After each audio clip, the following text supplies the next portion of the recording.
तृतीय श्रेणी के उपभोक्ता। क्लियर है? अब ये सारे क्या हैं? ये तो ट्रॉपिक लेवल है, पोषण स्तर है। इन्हें हम क्या बोलते हैं? पोषण स्तर।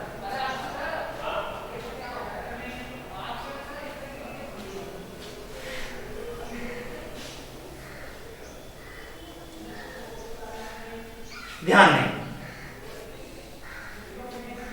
ये एक ऐसा पदार्थ है डीडीटी जिसे हम नॉन डिग्रेडेबल पदार्थ बोलते हैं, अजैव निम्नीकृत पदार्थ बोलते हैं। पहले इसे समझेंगे, जैव निम्नीकृत और अजैव निम्नीकृत। ठीक है, डिग्रेडेबल, नॉन डिग्रेडेबल।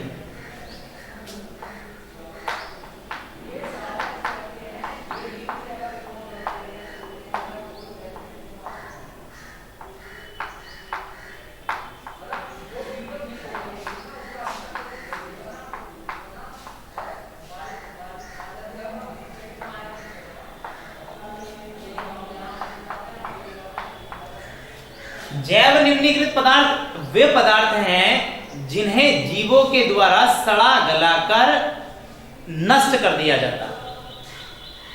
ठीक है, यह बड़ा पदार्थ है, उसे जीव सड़ा गलाकर छोटे छोटे, बहुत छोटे छोटे पदार्थों के रूप में तोड़ देंगे। अजैव निम्नीकृत, इन पदार्थों पर जीवों को कोई प्रभाव नहीं पड़ता है, अर्थात इन्हें और सरल रूपों में नहीं तोड़ा जा सकता है, इन्हें नष्ट नहीं किया जा सकता। समझ गए? नॉन डिग्रेडेबल का मतलब इन्हें और छोटा नहीं कर सकते हैं, नहीं तोड़ सकते हैं जीव। ठीक है, तो जो डीडीटी है वो ऐसा ही पदार्थ है, वो अजैव निम्नीकृत है, अर्थात नॉन डिग्रेडेबल है, उसका और अपघटन नहीं किया जा सकता, उसे कोई भी डाइजेस्ट नहीं कर सकता है।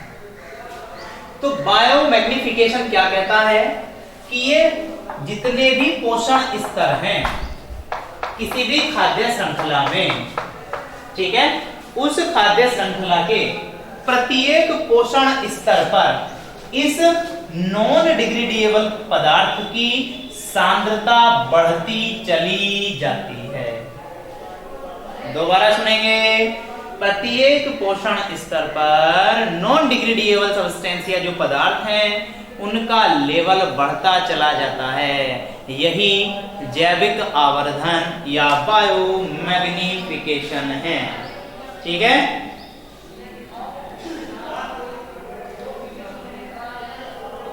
क्लियर है यहां तक बात? मैं समझाने के लिए बता रहा हूं। मान लो यहां डीडीटी की मात्रा, ठीक है,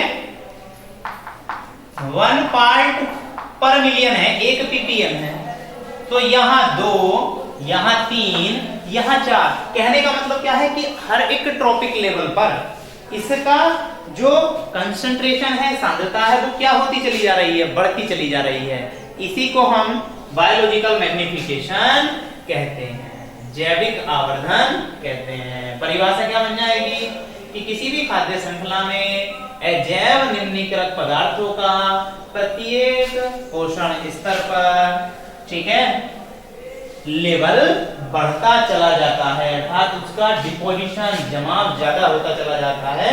इसी को हम क्या बोलते हैं? जैविक आवर्धन बोलते हैं। क्लियर है? देखते हैं भाई जैविक आवर्धन को थ्योरी क्या बता रही है, बुक क्या बताती है, जो हमने बता दिया है।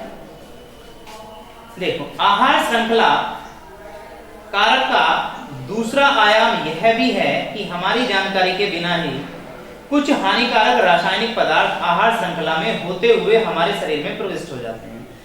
कहने का मतलब है, उत्पादक के पास कोई हानिकारक पदार्थ आया, प्रथम श्रेणी ने उसे खा लिया तो वो उसके अंदर चला गया, द्वितीय श्रेणी ने उसे खा लिया, वो उसके अंदर चला गया, अर्थात हानिकारक पदार्थ भी हमारे शरीर में प्रवाहित होते रहते हैं। इसका एक कारण है कि फसलों को रोग एवं कीड़ों से बचाने के लिए केमिकल का अत्यधिक उपयोग किया जाता है। ये केमिकल बहकर मिट्टी में अथवा जल स्रोतों में चले जाते हैं और पौधे मिट्टी से जल और खनिजों के साथ साथ इन पदार्थों का भी अवशोषण करते रहते हैं। मिट्टी में मिल गया वो केमिकल, पौधे ने पानी के साथ उसे अवशोषित कर लिया, कहां चला गया है वो केमिकल? पौधे के अंदर। पौधे को किसने खा लिया? शाकाहारी ने, उसके अंदर। ये वाली बातें।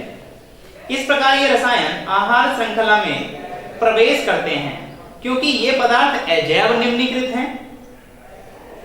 यह प्रत्येक कोशिक स्तर पर उत्तरोत्तर संचित होते जाते हैं, इनकी मात्रा बढ़ बढ़कर ये इकट्ठे होते रहते हैं। क्लियर है? क्योंकि प्रत्येक आहार श्रृंखला में मनुष्य शीर्ष पर है, यह रसायन उसके शरीर में सबसे अधिक मात्रा में संचित हो जाते हैं और इसी प्रक्रिया को हम जैविक आवर्धन कहते हैं, बायोमैग्निफिकेशन कहते हैं। इस प्रकार गेहूं, चावल, सब्जी, फल और मांस में पीड़क नाशक रसायनों के अपशिष्ट उपस्थित हैं। इन्हें जल से धोकर या अन्य किसी प्रकार से भी अलग नहीं किया जा सकता है, ये पौधों के अंदर चले जाते हैं। क्लियर है? अनाज, फल, सब्जी, मांस आदि के भंडारण के समय भी अनेक बार पीड़कनाशी का स्प्रे कर दिया जाता है। इस प्रकार ये भी पीड़कनाशक रसायन मनुष्य के शरीर में पहुंच जाते हैं। ठीक है? अब इनसे भैया बचा कैसे जा सकता है कि जो भी हमारी फसलें हैं उन पर जितने भी ये केमिकल्स हैं, पेस्टिसाइड हैं, इंसेक्टिसाइड्स हैं, इनका बहुत ही कम मात्रा में उपयोग किया जाए या उपयोग ही न किया जाए। ठीक है? सबको समझ में आ रही है इतनी बात? चलो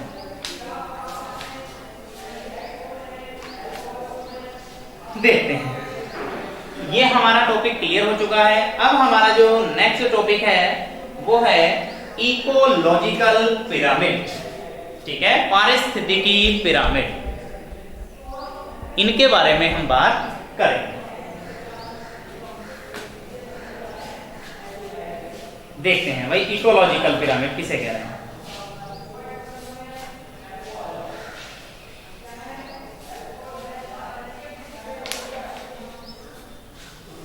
हमने जैव और अजैव निम्नीकृत पदार्थ देख लिए हैं, समझ में आ गए हैं। जो सड़गल कर नष्ट हो सकते हैं वो जैव निम्नीकृत, जीवों द्वारा निम्न करने, छोटे करने वाले पदार्थ जैसे कागज, ठीक है, सब्जी, साग, ये सारे। ठीक है? और अजैव निम्नीकृत जिन्हें नहीं छोटे रूप में बदला जा सकता, प्लास्टिक, ये सारी चीजें। क्लियर? आगे देखते हैं। अब हम देखेंगे इकोलॉजिकल पिरामिड। तो हमारा जो टॉपिक है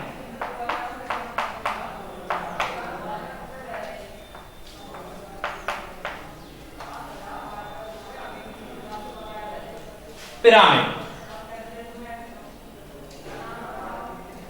पिरामिड, ठीक है? और पारिस्थितिकी पिरामिड। पिरामिड क्या है? सबसे पहली बात तो पिरामिड क्या है इसे देखेंगे। सर हमने देखा है पिरामिड को, तो पिरामिड ऐसे होते हैं।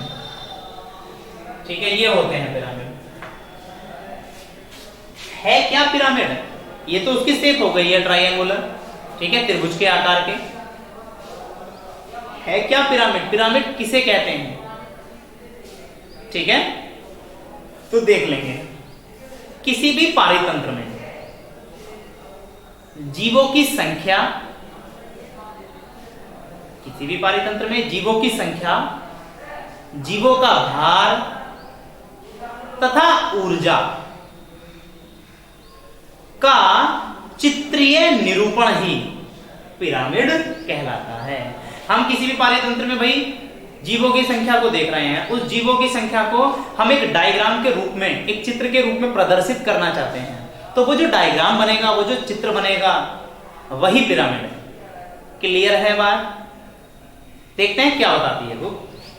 प्रत्येक इकोसिस्टम की खाद्य श्रृंखलाओं के उत्पादक शाकाहारी, मांसाहारी और सर्वाहारी, ठीक है, उपभोक्ता और उत्पादक और उपभोक्ता के बीच उनके ऊर्जा स्तर, संख्या एवं जीव भार में पारस्परिक संबंध होता है, जिसे हम चित्रों के द्वारा प्रदर्शित कर सकते हैं। इन्हीं चित्रों को खाद्य पिरामिड, पारिस्थितिकी पिरामिड, ठीक है, कहते हैं।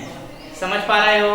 तो मैंने बस सीधा सीधा यही बता दिया है कि किसी भी पारितंत्र में जीव संख्या, जीव भार, ऊर्जा, ठीक है, स्तर को चित्रीय निरूपित करना ही या चित्र की सहायता से प्रदर्शित करना ही पिरामिड कहलाता है। वो जो डायग्राम बनेंगे वो पिरामिड। ठीक है, एक साइंटिस्ट है एल्टन, ठीक है, एल्टन, उन्हीं के नाम से इन्हें एल्टन के पिरामिड भी कहते हैं। उन्होंने ही बताया था ये पिरामिड का कॉन्सेप्ट। ठीक है, तो जो हम ये जो खाद्य पिरामिड या पारिस्थितिकीय पिरामिड देखेंगे वो 3 प्रकार के देखेंगे, और हमेशा ध्यान रखेंगे पिरामिड को ट्राइएंगुलर शेप में ही दिखाएंगे, इस त्रिभुज के शेप में ही प्रदर्शित किया जाता है। क्या है देखते हैं भाई। हमें कितने प्रकार के पिरामिड पढ़ने हैं? हमें पढ़ने हैं जीव संख्या का पिरामिड, जीव भार का पिरामिड, ऊर्जा स्तर का पिरामिड। क्लियर है? हमें ये 3 पिरामिड देखने हैं, संख्या, भार और ऊर्जा। क्लियर है? देखते हैं। पिरामिड से पहले मैं तुम्हें कुछ बातें बता दूं। 2 बातें हैं हमेशा ध्यान रखनी है। सबसे पहली बात तो पिरामिड को हम इस रूप से प्रदर्शित करेंगे, ट्रायंगुलर।